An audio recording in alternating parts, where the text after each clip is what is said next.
Hello students, in this video we will start the new topic from 11th standard syllabus, that is nuclear chemistry and radioactivity. तुमच्या पुस्तकामधील 13वा topic आहे हा nuclear chemistry and radio activity. आता या शब्दांचा अर्थच आपण समजावून घेऊया आधी. न्यूक्लिअर केमिस्ट्री म्हणजे काय आणि रेडिओ ॲक्टिव्हिटी म्हणजे काय. या शब्दावरून लक्षात येईल इथं आपल्याला अभ्यास करायचा तो न्यूक्लियसचा. आपण आतापर्यंत ज्या टॉपिकमध्ये अभ्यास करत गेलोय तिथं केमिकल बॉन्डिंगचा विचार केलाय, केमिकल रिॲक्शनचा विचार केलाय आणि केमिकल रिॲक्शनमध्ये बॉन्डिंगमध्ये कोण भाग घेतं तर इलेक्ट्रॉन्स भाग घेतात. न्यूक्लियसमध्ये काहीच बदल होत नाही. ऑटोमोस्ट शेलमधले इलेक्ट्रॉन्स केमिकल बॉन्डिंगमध्ये भाग घेतात. मग इलेक्ट्रॉन्स दिले जातात, घेतले जातात. There is gaining or losing of electrons or sharing of pair of electrons. Like this chemical reaction takes place. But we have not studied about the nucleus. In this topic we have to consider about the reactions which are taking place in the nucleus of the atom. And so nuclear chemistry is the branch of physical chemistry. Nuclear chemistry ही physical केमिस्ट्रीची branch आहे. तुम्हाला माहिती आहे केमिस्ट्रीच्या वेगवेगळ्या branches आहेत. त्यातल्या मुख्य 3 ब्रँचेस आपण विचारात घेतोय, ऑर्गॅनिक केमिस्ट्री, इनऑर्गॅनिक केमिस्ट्री आणि फिजिकल केमिस्ट्री. तर न्यूक्लिअर केमिस्ट्री ही फिजिकल केमिस्ट्रीची एक ब्रँच आहे किंवा फिजिकल केमिस्ट्रीमधला एक भाग आहे ज्यामध्ये आपण ॲटॉमिक न्यूक्लियसमध्ये घडणाऱ्या रिॲक्शनचा अभ्यास करतो. The branch of physical chemistry in which there is study of reactions which are taking place in the atomic nucleus, that is called as nuclear chemistry. And what is radioactivity? Radioactivity बद्दल तुम्ही ऐकलं असेल 9वी 10वीच्या सिलेबसमध्ये तुम्हाला हा भाग काही प्रमाणात झालेला आहे.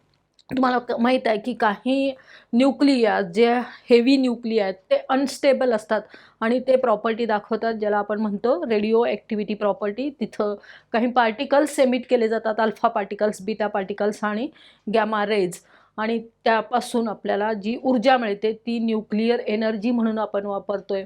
तुम्ही ऐकलं असेल की आइन्स्टाईननं जे इक्वेशन दिलं E=mc², where energy can be converted into mass and mass can be converted into energy. या इक्वेशनच्या सहाय्याने आपण सांगू शकतो mass can be converted into energy and that energy can be used as nuclear energy. या एनर्जीचा उपयोग करून किंवा या इक्वेशनचा उपयोग करून ॲटॉमिक बॉम्ब किंवा हायड्रोजन बॉम्बबद्दल पण आपण ऐकलं असेल. म्हणजे न्यूक्लिअर एनर्जीचा वापर आपण भल्यासाठीही करू शकतो आणि डिस्ट्रक्शन पर्पजसाठी पण होऊ शकतो. हे दुसऱ्या महायुद्धात सिद्ध झालेलं होतं आणि त्यामुळं या टॉपिकमध्ये म्हणजे रेडिओ ॲक्टिव्हिटीमध्ये या सगळ्या गोष्टींचा अभ्यास आपल्याला करायचा आहे. तुम्हाला माहीत आहे युरेनियम हा एक रेडिओ ॲक्टिव्ह एलिमेंट म्हणून वापरला जातो किंवा आपल्याला निसर्गामध्ये तो मिळतो. आणि या युरेनियमचा साठा ज्या देशाकडं जास्त, त्याची पॉवर म्हणजे त्याची शक्ती जास्त, आणि म्हणून प्रत्येक देश असा प्रयत्न करतो की आपल्याकडं युरेनियमचा साठा मुबलक प्रमाणात असावा. तुम्ही परमाणू हा पिक्चर बघितला असेल, त्यामध्ये याबद्दल माहिती आपल्याला न्यूक्लिअर रिॲक्टरबद्दल माहिती सांगितलेली आहे. आणि त्यामुळं ह्या बेसिक गोष्टी तुम्हाला माहीत आहेत आणि याचा आपल्याला या टॉपिकमध्ये विचार करताना आपण ॲक्च्युअल रेडिओ ॲक्टिव्हिटी म्हणजे काय आणि त्याआधी न्यूक्लियस आणि ॲटम आणि ॲटमचं स्ट्रक्चर कसं असतं याचा अभ्यास करणार आहोत. हेनरी बेक्वेरेल या सायंटिस्टनं रेडिओ ॲक्टिव्हिटीचा शोध लावला. हेनरी बेक्वेरेल जे वेगवेगळे सायंटिस्ट जेव्हा यावर अभ्यास करत होते तेव्हा हेनरी बेक्वेरेल या सायंटिस्टला रेडिओ ॲक्टिव्हिटी या प्रॉपर्टीबद्दल संशोधन म्हणजे त्यानं केलेलं प्रामुख्यानं आपल्याला दिसेल. मग इथं न्यूक्लिअर केमिस्ट्रीचा वापर किंवा रेडिओ ॲक्टिव्हिटी या प्रोसेसचा वापर आपल्या म्हणजे या आयुष्यात वेगवेगळ्या पद्धतीने केला जातो. बायोलॉजीमध्ये ज्या फोटोसिंथेसिस प्रोसेस आहे ती कशी घडते किंवा वेगवेगळ्या रोगांचं निदान करणं किंवा त्याची ट्रीटमेंट करणं यासाठी सुद्धा रेडिओ ॲक्टिव्हिटीचा वापर होतो. जे आकाशातले तारे आहेत, ग्रह आहेत, त्यांचा अभ्यास करताना सुद्धा रेडिओ ॲक्टिव्हिटीचा वापर केला जातो. पृथ्वीवर घडणाऱ्या वेगवेगळ्या प्रोसेसेस आहेत, या प्रोसेसेस ज्या का घडतात, कशा घडतात किंवा कुठल्याही जीवाश्माचं अस्तित्व किती वर्षापूर्वी होतं, या सगळ्यांचा अभ्यास करण्यासाठी रेडिओ ॲक्टिव्हिटीचा वापर होतो. मग आपण इथं जे शिकणार आहोत यामध्ये बऱ्याच गोष्टींचा विचार करताना आपल्याला प्रामुख्यानं विचार करायचा आहे what is radio decay. Decay म्हणजे काय याचा आपल्याला विचार करायचा आहे. त्यानंतर आर्टिफिशियल रेडिओ ॲक्टिव्हिटी, जशी नॅचरल रेडिओ ॲक्टिव्हिटी आहे तशी आर्टिफिशियल रेडिओ ॲक्टिव्हिटी, जे जिथं आपण म्हटलं की रेडिओ ॲक्टिव्हिटीमध्ये हे तो इलेमेंट जो रेडिओ ॲक्टिव्ह आहे, जो अनस्टेबल आहे, तो alpha beta and gamma particles emit करतो. तसंच आपण आर्टिफिशियली एखाद्या इलेमेंटला हे पार्टिकल्स एमिट करण्यास भाग पाडू शकतो आणि त्याचा वापर आपल्याला करता येतो. आर्टिफिशियल म्हणजे जो नॅचरल नाही, जो आपण तयार केलेला आहे, that is called as artificial radio activity. आणि त्यानंतर आपल्याला विचार करायचा आहे तो न्यूक्लिअर फ्युजन म्हणजे काय, फ्युजन एकत्र येणे, आणि त्यानंतर न्यूक्लिअर फिजन, जे इथं या रेडिओ ॲक्टिव्हिटीमध्ये किंवा न्यूक्लिअर केमिस्ट्रीमध्ये ज्या बाबी आपल्याला विचारात घ्यायच्या आहेत त्यामध्ये what is radio decay, what is artificial radio activity, nuclear fusion म्हणजे काय याचा थोडक्यात विचार करायचा आपल्याला, न्यूक्लिअर फिजन म्हणजे काय, या सगळ्या गोष्टींचा न्यूक्लिअर केमिस्ट्रीमध्ये आपण सहभाग घेणार आहोत. त्याआधी आपल्याला आता जेव्हा न्यूक्लियसचा विचार करायचा आहे तेव्हा ॲटमचं स्ट्रक्चर काय आहे याची बेसिक माहिती असली पाहिजे. तुम्ही ॲटॉमिक स्ट्रक्चर या टॉपिकमध्ये शिकला आहात किंवा शिकाल. ॲटमचं स्ट्रक्चर हे सुद्धा वेगवेगळ्या सायंटिस्टनी अभ्यास करता करता आपापल्या थेरीज मांडत गेल्या आणि त्यावरून आपण एक बेसिक गोष्ट सांगू शकतो, the structure of the atom is like our planetary system, that is solar system. Solar सिस्टीममध्ये आपण असं म्हणतो की सूर्य हा केंद्रस्थानी असतो आणि त्याभोवती वेगवेगळे ग्रह हे फिरत असतात. या सूर्य आणि जे ग्रह आहेत त्यांच्यामध्ये फोर्स ऑफ ग्रॅव्हिटेशन असतो आणि हे ग्रह त्या सूर्याभोवती एक ठराविक कक्षेत फिरत असतात. तसंच मी आता तुम्हाला इथं स्ट्रक्चर दाखवलं, ते स्ट्रक्चर हे ॲटमचं आहे. ॲटम हा स्पेरिकल आहे असं गृहीत धरतोय आणि इथं न्यूक्लियस हा केंद्रस्थानी असतो. जसं आपण सूर्य म्हटलं तसं इथं हा न्यूक्लियस केंद्रस्थानी असतो आणि या न्यूक्लियस भोवती इलेक्ट्रॉन्स हे वेगवेगळ्या कक्षेमध्ये फिरत असतात. जे इथं आपल्याला ह्या शेल्स दाखवलेल्या आहेत. This is the structure of atom or you can say this is the size of the atom. मी एक ॲटम इथं तुम्हाला दाखवला आहे ज्यामध्ये 3 शेल्स आहेत.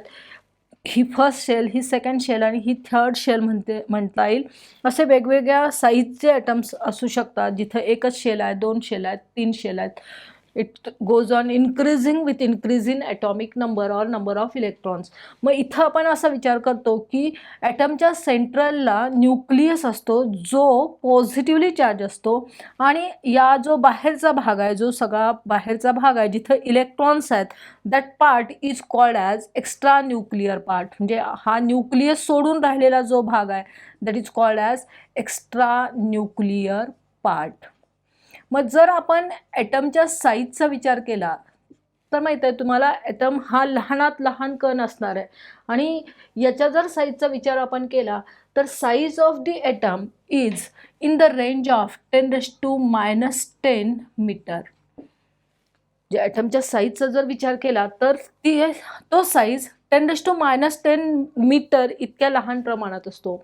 आणि तोच जर आपण न्यूक्लियसचा विचार केला तर न्यूक्लियसचं साईज, आता हे साईज मोजणार आपण त्याच्या डायमीटरच्या स्वरूपात.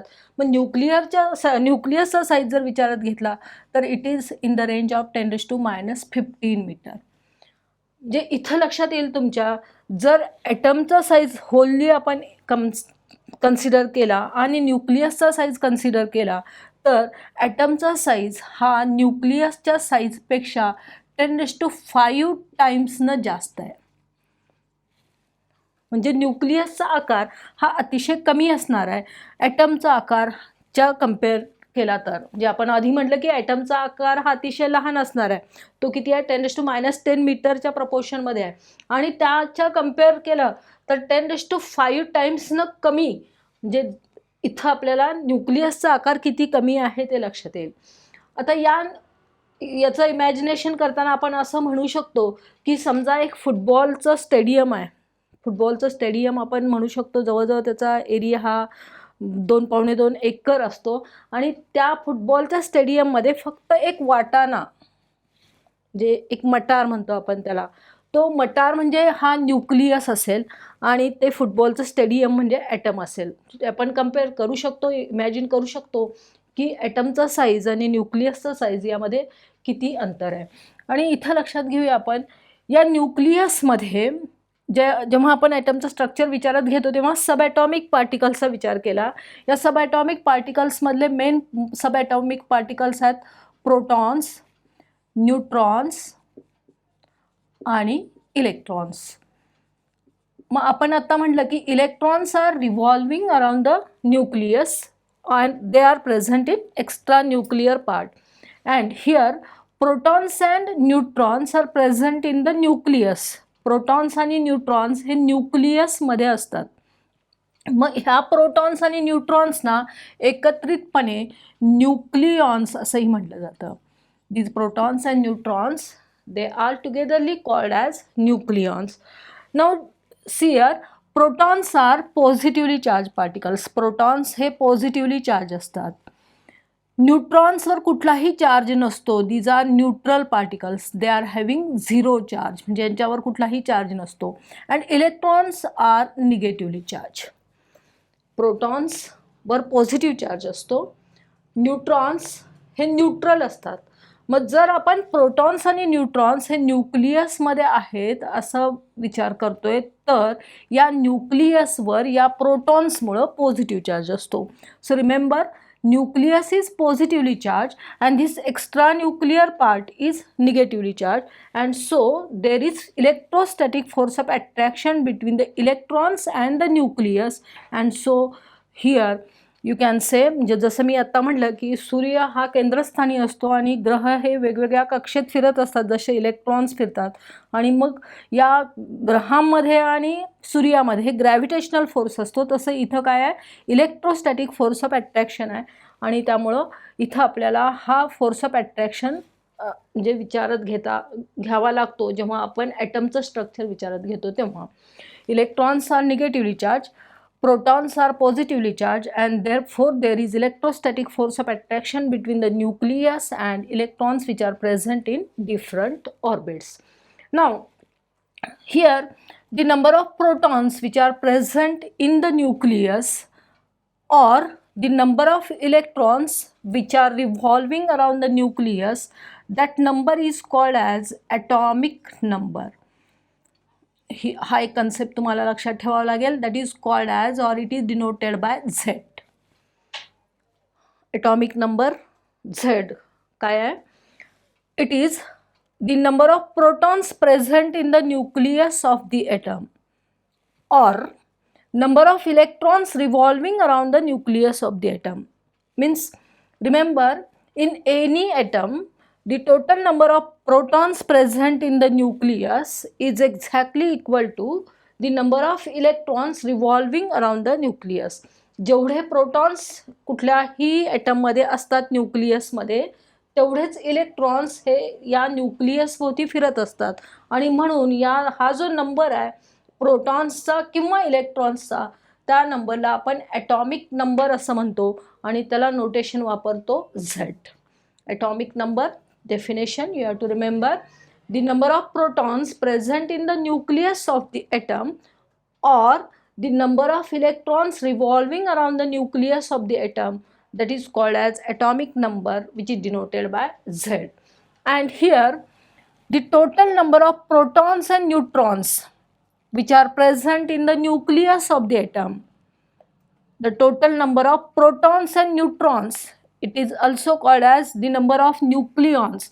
Protons and neutrons are togetherly called as nucleons, and so the total number of protons and neutrons present in the nucleus of the atom, that number is called as mass number, which is denoted by A. So remember these terms here. Atomic number is the number of protons present in the nucleus, and what is mass number? The total number of protons and neutrons present in the nucleus of the atom, that is called as mass number. So remember here, in this topic we have to consider about the nuclear chemistry, and so we have to concentrate only on the nucleus. Extra nuclear part किंवा इलेक्ट्रॉन्सचा विचार आपण या टॉपिकमध्ये करणार नाही आहोत, मुख्यत्वे करून आपल्याला कॉन्सन्ट्रेट करायचं आहे ते या न्यूक्लियसमध्ये. आणि म्हणून आपण जेव्हा डेफिनेशन सांगितली ॲटॉमिक नंबरची तेव्हा असं म्हणू शकतो की the number of protons present in the nucleus of the atom is called as atomic number and the number of total number of protons and neutrons present in the nucleus of the atom is called as mass number. Remember the notations here. Atomic number is denoted by Z and mass number is denoted by A. Like this is the basic structure of any atom. इथं आपण ॲटमचं structure थोडक्यात विचारात घेतलं आणि त्यामध्ये हे न्यूक्लियसचं स्थान. आता इथं लक्षात घ्या, न्यूक्लियसमध्ये प्रोटॉन्स आणि न्यूट्रॉन्स असतात आणि या प्रोटॉन आणि न्यूट्रॉनचं मास जे आहे ते इलेक्ट्रॉनच्या मासच्या कम्पेअर करता अतिशय जास्त आहे. प्रोटॉनचं आणि न्यूट्रॉनचं मास हे जवळजवळ इक्वल असतं आणि इलेक्ट्रॉनचं मास हे नेग्लिजिबल असतं as compare to the protons and neutrons. If you consider the mass of one electron it is 1/1837 times lesser than the mass of proton. म्हणजे एका प्रोटॉनचं मास जर आपण कन्सिडर केलं तर एका इलेक्ट्रॉनचं मास हे त्याच्या 1/1837 पटीनं कमी असतं. म्हणजेच जर इलेक्ट्रॉनचं मास आपण विचारात घेतलं तर ते प्रोटॉनच्या मासपेक्षा अतिशय कमी असल्यामुळं ते प्रोटॉनच्या मासमुळं नेग्लिजिबल समजलं जातं. तिकडं दुर्लक्ष करता येईल या पद्धतीनं आपण म्हणतोय. मग प्रोटॉन आणि न्यूट्रॉनचं मास हे जवळजवळ सारखं असतं आणि म्हणून कुठल्याही ॲटमचं मास हे त्याच्या न्यूक्लियसमध्ये कॉन्सन्ट्रेट केलेलं असतं. म्हणजे जेवढं मास त्या ॲटमचं आहे ते कुणामुळं असणार आहे? प्रोटॉन्स आणि न्यूट्रॉन्समुळं. आणि हे प्रोटॉन्स आणि न्यूट्रॉन्स या न्यूक्लियसमध्ये असल्यामुळं कुठल्याही ॲटमचं जे टोटल मास आहे ते या न्यूक्लियसमध्ये केंद्रीभूत झालेलं असतं. इलेक्ट्रॉनचं मास हे अतिशय कमी असल्यामुळं एक्स्ट्रा न्यूक्लिअर पार्टचं मास हे अतिशय कमी आहे आणि इथं हा जो एरिया आहे हा डेन्स एरिया न्यूक्लियसमध्ये असणार आहे आणि इथं जो अवकाश म्हणजे रिकामी जागा भरपूर असणार आहे. इलेक्ट्रॉन्स जे फिरत असतात न्यूक्लियसभोवती तिथं व्हाईट स्पेस आपल्याला भरपूर मिळेल, पण जे न्यूक्लियसमधला जो भाग आहे तो भाग डेन्स असतो किंवा त्याची डेन्सिटी जास्त असते कारण तिथं असणारे प्रोटॉन्स आणि न्यूट्रॉन्समुळं. त्याला इथं या पद्धतीनं आपल्याला ह्या ॲटमचं बेसिक स्ट्रक्चर लक्षात घ्यावं लागेल. आणि मग इथं आपण विचार करतोय की प्रोटॉन्स आणि न्यूट्रॉन्स हे न्यूक्लियसमध्ये असले तरी प्रोटॉन्स पॉझिटिव्हली चार्ज आहेत आणि एवढ्या छोट्या जागेत हे प्रोटॉन्स सगळे एकत्र आहेत. सर्व प्रोटॉन्सवर पॉझिटिव्ह चार्ज आहे. Protons have positive charge and these protons are present in this small area of the nucleus. So there must be force of repulsion between the protons. So protons हे एकमेकांना repel करायला पाहिजेत कारण एवढ्या छोट्या जागेत protons समाविष्ट असतात आणि हे प्रोटॉन्स सगळे पॉझिटिव्हली चार्ज असतात. जर सगळेच पॉझिटिव्हली चार्ज पार्टिकल्स आहेत तर त्यांच्यामध्ये रिपल्शन असलं पाहिजे आणि हा न्यूक्लियस अनस्टेबल बनला पाहिजे. पण तो न्यूक्लियस स्टेबल असतो, काही वेळा तो अनस्टेबल होतो आणि जेव्हा तो अनस्टेबल होतो तेव्हा जी प्रॉपर्टी दाखवली जाते तेव्हा त्याला आपण रेडिओ ॲक्टिव्हिटी असं म्हणतो.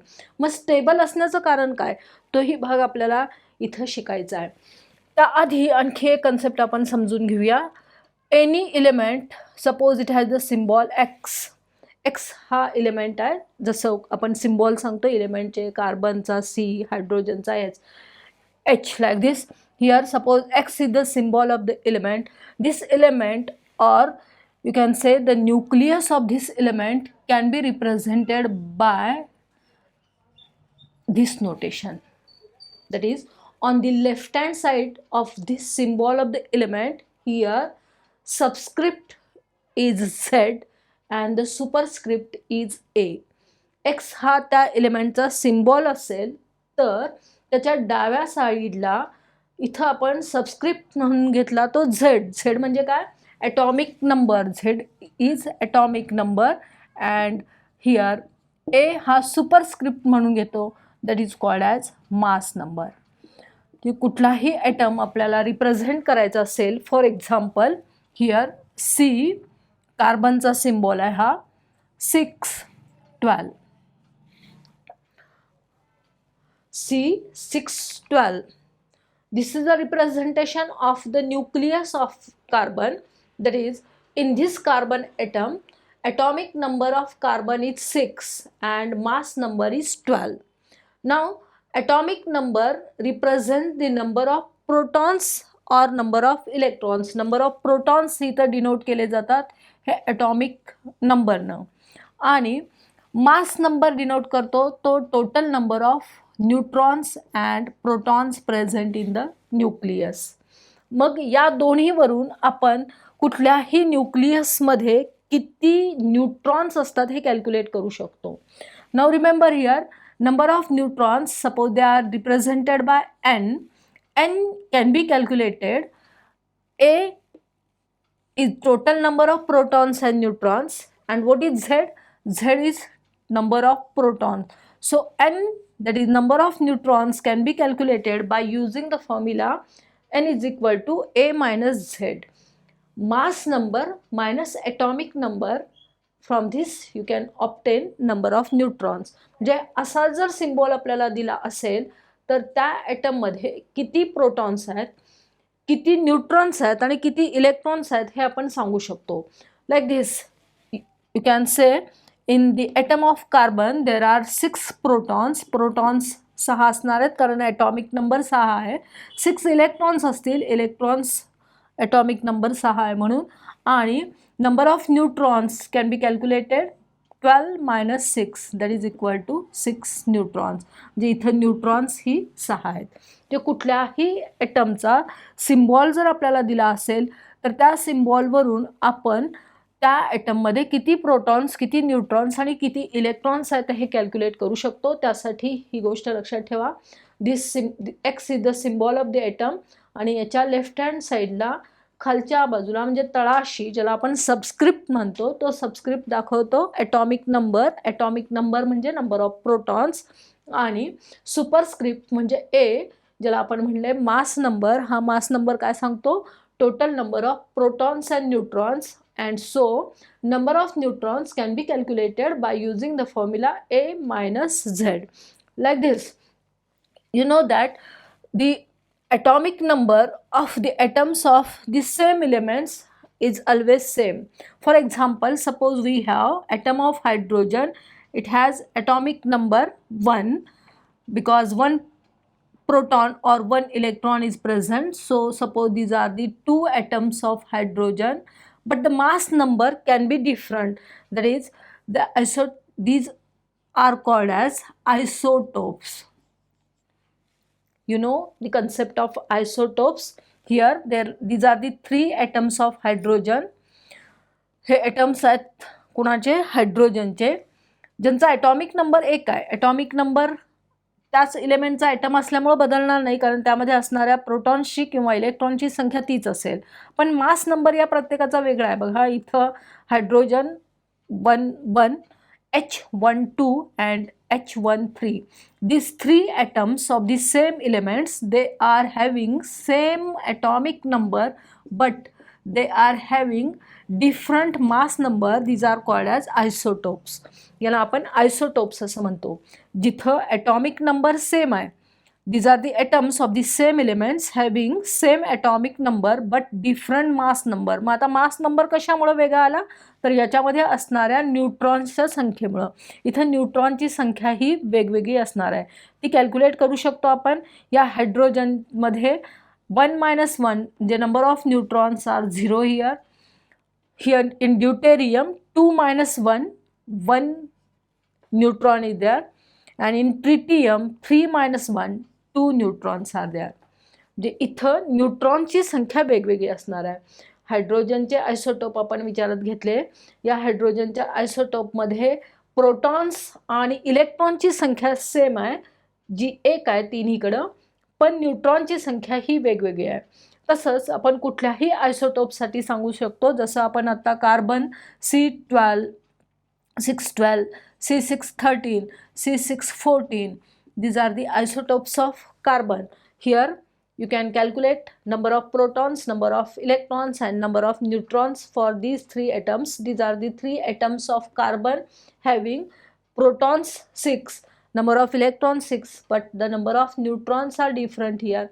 And so the atoms of the same elements having same atomic number but different mass number, that is having same number of protons but different number of neutrons, are called as isotopes. So remember this concept also. Isotopes are the atoms of the same element having different number of neutrons. Like this, you can calculate number of neutrons in the given atom and the number of protons and electrons from this given symbol. The question can be asked, इथं तुम्हाला कुठल्या या पद्धतीचा प्रश्न विचारला जाऊ शकतो. Suppose we have this element N714 nitrogen. N714 हा त्याचा सिम्बॉल आहे. तर या नायट्रोजनच्या ॲटममध्ये किती प्रोटॉन्स आहेत, किती इलेक्ट्रॉन्स आहेत आणि किती न्यूट्रॉन्स आहेत कॅल्क्युलेट करणं सोपं आहे अगदी. इथं दिलेली जी संख्या आहे, जो ॲटॉमिक नंबर आहे, तो तुम्हाला देणार आहे नंबर ऑफ प्रोटॉन्स आणि नंबर ऑफ इलेक्ट्रॉन्स, आणि mass number minus atomic number म्हणजे 14 वजा 7. इथं आपल्याला जे उत्तर मिळेल ते नंबर ऑफ न्यूट्रॉन्स मिळेल. या पद्धतीनं आपण या बेसिक गोष्टीचा विचार केला की जिथं कुठलाही ॲटम किंवा एलिमेंट रिप्रेझेंट करायचा असेल तर तो कोणत्या पद्धतीनं रिप्रेझेंट केला जातो. नाव if you consider the structure of atom, we have said that at the center of the atom there is positively charged nucleus. Charge on this nucleus, you can say it is plus Ze, and the charge on extranuclear part is minus Ze. Now you can say what is E? E is the magnitude of electrical charge. What is Z? Z is number of protons, and so in the nucleus the number of protons is equal to Z, and so the charge on the nucleus is plus Z into E. म्हणजे E जर त्या एका प्रोटॉनवरचा charge आपण विचारात घेतला तर जेवढा protons असतील त्या संख्येनं आपण गुणलं तर एकूण पॉझिटिव्ह चार्ज न्यूक्लियसवरचा आपल्याला सांगता येतो. जेवढा चार्ज पॉझिटिव्ह चार्ज प्रोटॉनवर असतो तेवढाच निगेटिव्ह चार्ज एका इलेक्ट्रॉनवर असतो, आणि त्या प्रोटॉन्सची आणि इलेक्ट्रॉनची संख्या सेम आहे. म्हणजे जो एक्स्ट्रा न्यूक्लिअर पार्ट आपण विचारात घेतला त्याच्यावर असणारा चार्ज असणार आहे -ZE. बघा लक्षात येते का? E, you can say it is the charge, the magnitude of the charge. E is charge on one proton. E is charge on one electron. Both are same, but the charge on one proton is positive, charge on electron is negative. दोघांवर तेवढाच charge, पण प्रोटॉनवर तो positive असतो आणि इलेक्ट्रॉनवर तो negative असतो. Charge तोच आहे. नंबर ऑफ प्रोटॉन्स जेवढे असणार आहेत तेवढेच नंबर ऑफ इलेक्ट्रॉन्स असणार आहेत ॲटममध्ये, आणि म्हणून कुठल्याही ॲटमचा विचार केला तर तो ॲटम आपल्याला न्यूट्रल मिळतो. Atom as a whole is neutral in nature. Why? See this answer of this question here. In any atom the total number of protons is equal to the total number of electrons. The charge on one proton and one electron is same but opposite. Charge on proton is positive, one proton is positive, and charge on electron is negative, and so the number of protons and number of electrons, as they are equal, so the total positive charge and the total negative charge are equal, and so atom as a whole is neutral. जे कुठलाही item हा neutral आपल्याला मिळतो. इथं आपण जर न्यूक्लियसचा विचार केला फक्त, तर आयसोटोप्सच्या न्यूक्लियसला या टॉपिकमध्ये किंवा न्यूक्लिअर केमिस्ट्रीमध्ये न्यूक्लाइडनं रिप्रेझेंट केलं जातं किंवा न्यूक्लाइड म्हटलं जातं याला. रिमेंबर, न्यूक्लाइड हा वर्ड येईल याच्या पुढं. न्यूक्लाइड म्हणजे काय? म्हणजे न्यूक्लियस. मग तो कुणाचा न्यूक्लियस? त्या आयसोटोपचा न्यूक्लियस. म्हणजे जसा आता आपण विचार केला H11, H12, H13, these are the 3 isotopes of hydrogen. मग यांचे nuclide of hydrogen, deuterium and tritium, these nuclide contain 1 proton and 0 neutron 1 neutron and 2 neutrons. And so remember this word, only nuclide, जे कुठलाही ॲटममध्ये, atom as a whole काय सांगणार आपण, atom consist of central positive charge nucleus and extra nuclear part which is negatively charge. पण फक्त positively charge न्यूक्लियसचा विचार केला तर त्या आयसोटोपच्या पॉझिटिव्हली चार्ज न्यूक्लियसला यापुढं आपण या टॉपिकमध्ये न्यूक्लाइड असं संबोधणार आहोत. आणि म्हणून इथं या बेसिक सगळ्या गोष्टींचा विचार करून पुढच्या व्हिडिओमध्ये आपण ॲक्च्युअल कुठलाही न्यूक्लियस हा का स्टेबल असतो, म्हणजे आपण रेडिओ ॲक्टिव्हिटीमध्ये असं म्हटलं की जे रेडिओ ॲक्टिव्ह एलिमेंट्स आहेत ते अनस्टेबल न्यूक्लियस त्यांच्याकडे असतो आणि म्हणून रेडिओ ॲक्टिव्हिटी ही प्रॉपर्टी दाखवतात. मग काही ॲटम्सचे न्यूक्लियस हे स्टेबल असतात. फॉर एक्झाम्पल आता आपण म्हटलं ते हायड्रोजनचा न्यूक्लियस, कार्बनचा न्यूक्लियस, हेलियमचा nucleus, all these are stable nuclei. But युरेनियमचा न्यूक्लियस विचारात घेतला, रेडियमचा न्यूक्लियस विचारात घेतला तर ते अनस्टेबल आहेत. मग या आधी आपण जे म्हटलं हायड्रोजन, कार्बन यांच्या न्यूक्लियसला स्टेबल कोण बनवतं? कारण स्टेबल न राहण्याचं कारण काय, तर त्या न्यूक्लियसमध्ये प्रोटॉन्स आहेत आणि न्यूट्रॉन्स आहेत जे न्यूट्रल आहेत. प्रोटॉन्समध्ये रिपल्शन असायला पाहिजे आणि हे प्रोटॉन्स एकमेकांपासून जर त्यांनी दूर जायचा प्रयत्न केला तर न्यूक्लियस अनस्टेबल बनायला पाहिजे, तरी तो स्टेबल असतो. याचं कारण काय आणि मग अनस्टेबल असण्याचं कारण काय, ह्याचा विचार आपण नेक्स्ट व्हिडिओमध्ये करूया.